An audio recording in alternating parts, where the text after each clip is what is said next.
La diputada argentina Victoria Villarruel se encuentra en una visita a nuestro país, atendiendo, entre otras cosas, una invitación para brindar una conferencia sobre la batalla cultural en el Congreso de la República. Villarruel es parte de la coalición política La Libertad Avanza, liderada por el connotado economista liberal y ya declarado futuro candidato presidencial de la Argentina, Javier Milei. Estoy contento de recibirla en esta mesa. Diputada, bienvenida. Hola Diego, ¿cómo estás? Gracias por invitarme a tu programa. Bien. La conferencia que usted vino a dar se titula, como hemos anunciado, ¿Por qué necesitamos dar la batalla cultural en América Latina? Dado que esa es probablemente la parte más importante de mi trabajo, quisiera yo pensar, quiero empezar la charla preguntándole efectivamente por qué es necesario darla y cómo define usted la batalla cultural. La batalla cultural, en primer término, es la defensa de nuestras ideas, de nuestros valores, de nuestras costumbres, en el caso de Perú, de las comidas, de nuestro sistema de vida. Y hoy ese sistema de vida está siendo cuestionado y atacado por grupos que actúan tanto dentro y fuera de nuestras naciones, que pretenden cambiarnos la forma de ver la vida, pretenden que aceptemos como válidas premisas que no hacen a nada de lo que conocemos los peruanos, los argentinos, los uruguayos, los chilenos, y nuestra región particularmente está siendo profundamente agredida por valores como la ideología de género, el indigenismo que busca la balcanización de nuestros territorios, el ambientalismo en el cual nosotros como naciones soberanas no podemos elegir cómo utilizar nuestros recursos naturales, sino que bajo una falsa ecología nosotros no podemos utilizarlos, pero otros sí, nuestros recursos. Y nuestra población está en jaque. Y la batalla cultural hay que librarla, no es una batalla económica, es una batalla en el campo de las ideas, en el campo de la política, del derecho, de lo social, ¿por qué no del arte? Y eso es un poco lo que vine a contarles aquí en Perú y que es lo que, en lo que trabajamos y defendemos con Javier Milei y con otros políticos relevantes de la región. Mucha gente, cuando comenzábamos a hablar de esto, sobre todo los más jóvenes, a quien yo siempre trato de dirigirme, decían que hablábamos de teorías de conspiración, cuando hablábamos de que la cultura era a través de lo cual se infiltraban estas ideologías, entonces era lo que se disputaba y a través de ello se les abría rienda suelta a las facciones más radicales. Pero el progresismo, eso me interesa mucho lo que usted acaba de mencionar, porque la causa cumbre, la causa más connotada del progresismo a nivel mundial es el ambientalismo, que nos culpa básicamente de todo, busca restringir nuestras libertades, pero muchas cosas de las que nos advirtieron no se han cumplido.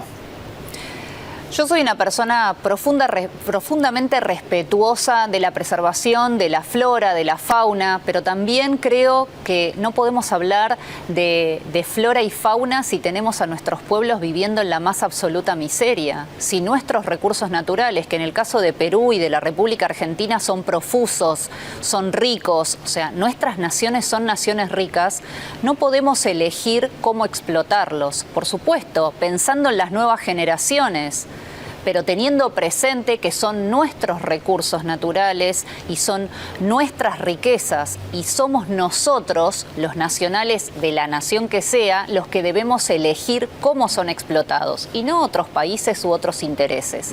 Y un poco el ambientalismo está planteando eso, que bajo la ecología nosotros preservemos amplias zonas del mar, amplias zonas de tierra.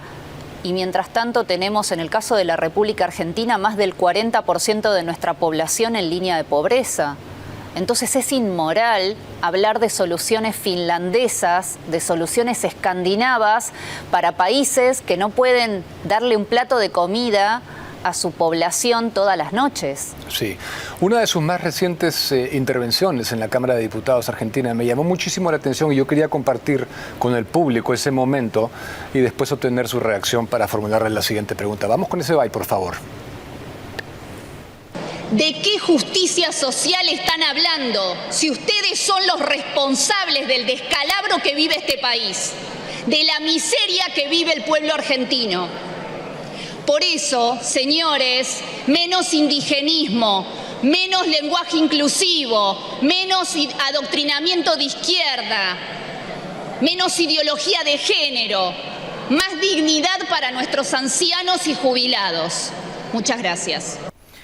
Es evidente que, al igual que en Argentina, aquí y en otros territorios, estamos en una batalla efectivamente contra la agenda comunista internacional y el socialismo.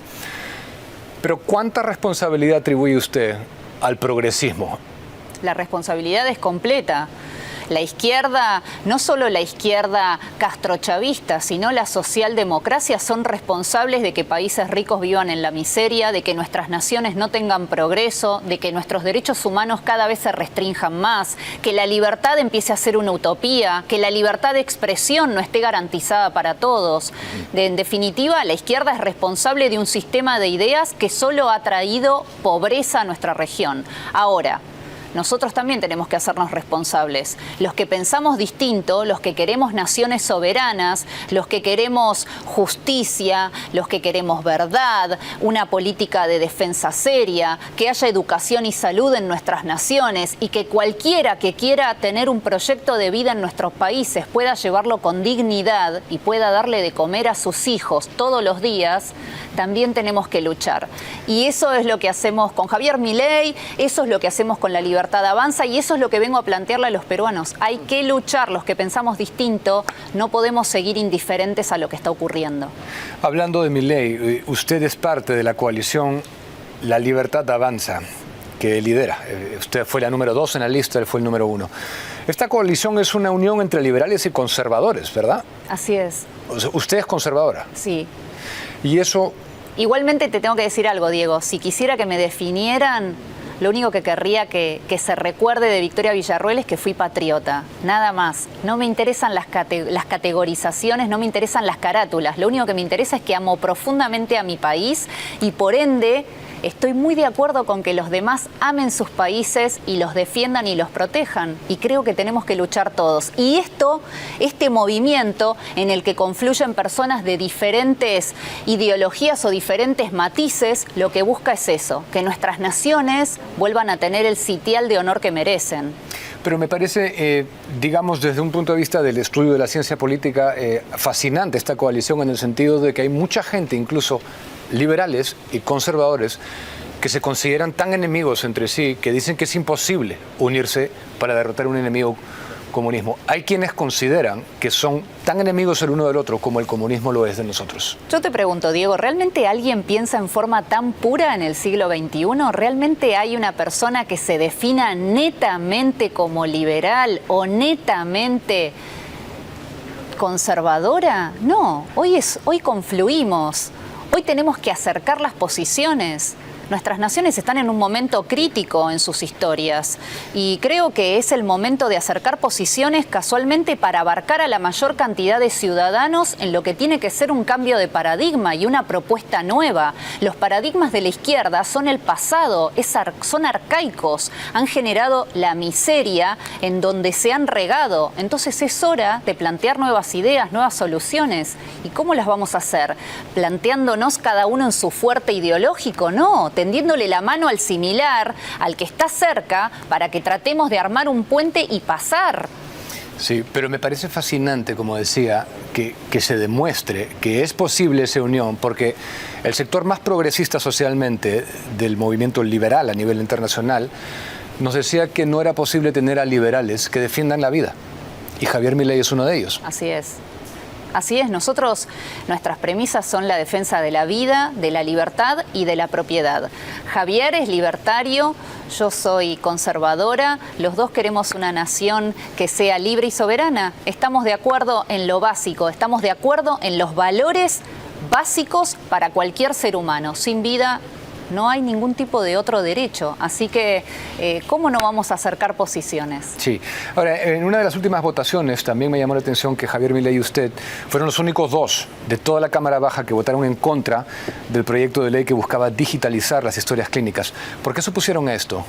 Bueno, el tema de las historias clínicas implica que cada paciente tiene su historia clínica con información a la cual puede acceder no solamente el sanatorio o la clínica, sino que esas historias clínicas tiene acceso el Estado, un Estado que ha sido hackeado en su ciberseguridad en varias oportunidades.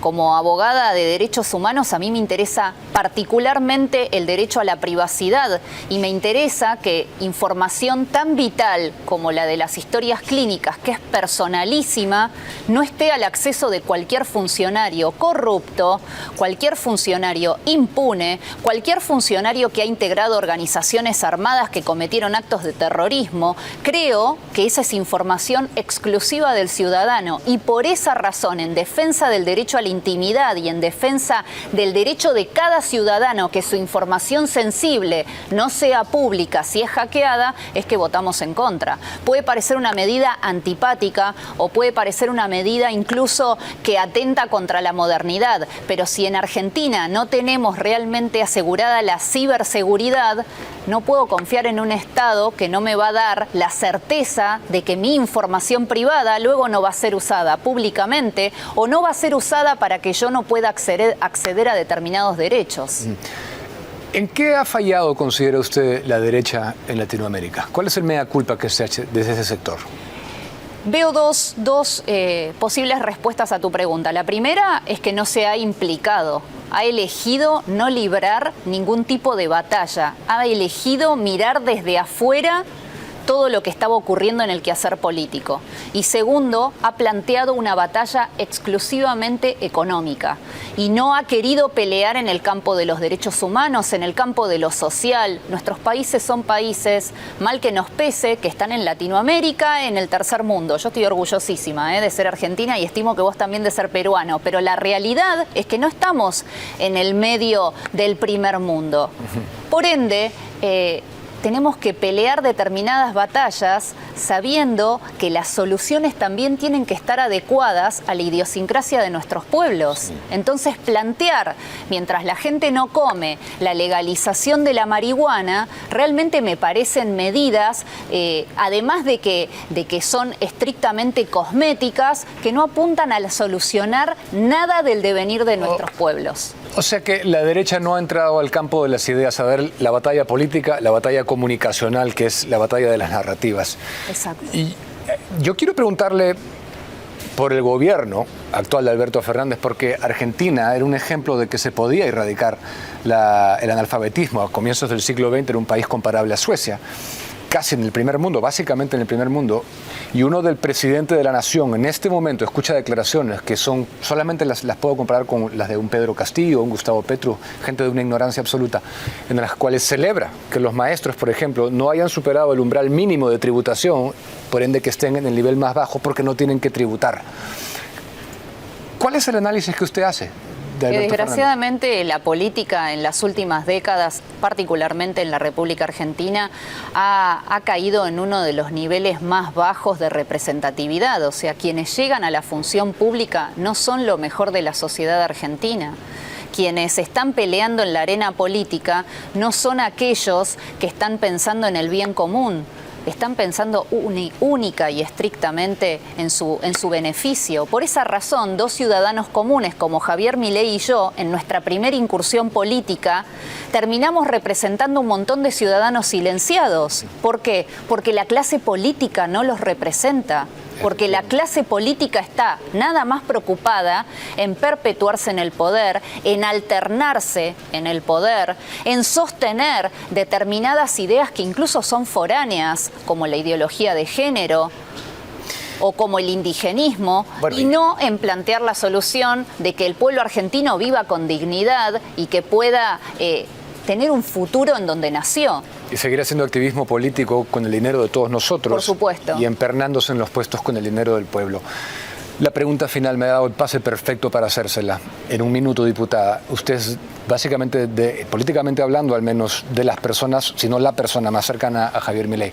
Objetivamente, dejando de lado la emoción, objetivamente, ¿considera que Javier Milei puede ser el próximo presidente? Sí, por supuesto. Es un momento histórico para la República Argentina. Es un ciudadano que no estuvo antes en política, que desde el primer minuto dijo, vengo a decir lo inconveniente. Si pierdo, me retiro de la política y seguiré mi vida. Y yo en eso lo voy a acompañar, apoyando a quien decide poner toda su inteligencia, sus fuerzas y su tiempo para cambiar la Argentina. ¿Y qué le dice a la gente que ve con recelo, por ejemplo, las propuestas más extremas, como la de la anulación del Banco Central de Reserva? Hasta ahora no nos fue muy bien con las propuestas comunes, ni nos fue bien con el estilo correcto de la mayoría de la clase política. Tal vez es hora de experimentar finalmente al que no tiene miedo a nada. Y en eso nosotros podemos dar cátedra. ¿Sigue donando su sueldo? Sí, él sí. Cumplió. Bien. Así es. Muchas gracias, diputada, por estar esta noche. La mejor de las suertes en su lucha. Gracias. Gracias a ustedes por sintonizar. Como siempre, los dejo en compañía de Rey con Barba. Sigan con el bloque estelar de Willax.